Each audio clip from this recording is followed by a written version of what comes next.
Hi hello ನಮಸ್ತೆ ಬೆಂಗಳೂರು. ಇವತ್ತು ನಾನಿರುವಂಥದ್ದು ನಮ್ಮ MG ರೋಡ್ ಮೆಟ್ರೋ ಸ್ಟೇಷನ್ ಹತ್ರ ಇರುವಂತಹ the most famous church street.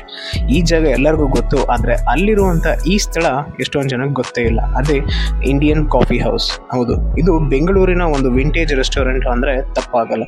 ಈಗಲೂ ಕೂಡ ಆ ಲೆಗೆಸಿನ ಫಾಲೋ ಮಾಡ್ಕೊಂಡು ಬರ್ತಿದ್ದಾರೆ. ಇಲ್ಲಿ ಕೆಲವು ಯೂನಿಕ್ ಡಿಶಸ್ ಕೂಡ ಸಿಗುತ್ತೆ, ಹಾಗೂ ಆಗಿನ ಕಾಲದಲ್ಲಿ ಏನೇನು ಡಿಶಸ್ನ ಇವ್ರು ಪ್ರಿಸರ್ವ್ ಮಾಡ್ತಿದ್ರು ಈಗಲೂ ಕೂಡ ಅದನ್ನೇ ಸರ್ವ್ ಮಾಡ್ತಾ ಬರ್ತಿದ್ದಾರೆ. ಈ ಜಾಗದ ಬಗ್ಗೆ ಓನರ್ ಹೇಳ್ತಾರೆ. MG ರೋಡ್ನಲ್ಲಿತ್ತು. ಸುಮಾರು ಒಂದು 67-70 ವರ್ಷ ಆಗಿದೆ ಹೋಟೆಲ್ ಓಪನ್ ಆಗಿದೆ. Indian coffee workers cooperative society ಆಗಿದೆ. ಫಸ್ಟು ಬೋರ್ಡಲ್ಲಿತ್ತು. ಇದು ಭಾರಿ famous. Bread toast, omelette. Saturday Sunday ಅಂತೂ ಫುಲ್ ಕ್ರೌಡಲ್ಲೇ ಇರುತ್ತೆ. 60 ವರ್ಷದ ಲೆಗಸಿಗರು ಈಗಲೂ ಕೂಡ ಆ ಒಂದು ವಿಂಟೇಜ್ ವೈಬ್ಸನ್ನು ಕೊಡುತ್ತೆ. ಜೊತೆಗೆ ಪ್ರೈಸು ಕೂಡ ರೀಸನಬಲ್ ಆಗಿದೆ. ನೀವು ಕೂಡ ಒಮ್ಮೆ ಹೋಗಿ ವಿಸಿಟ್ ಮಾಡಿ ಇಂಡಿಯನ್ ಕಾಫಿ ಹೌಸ್ ಇನ್ ನಮ್ಮ ಬೆಂಗಳೂರು.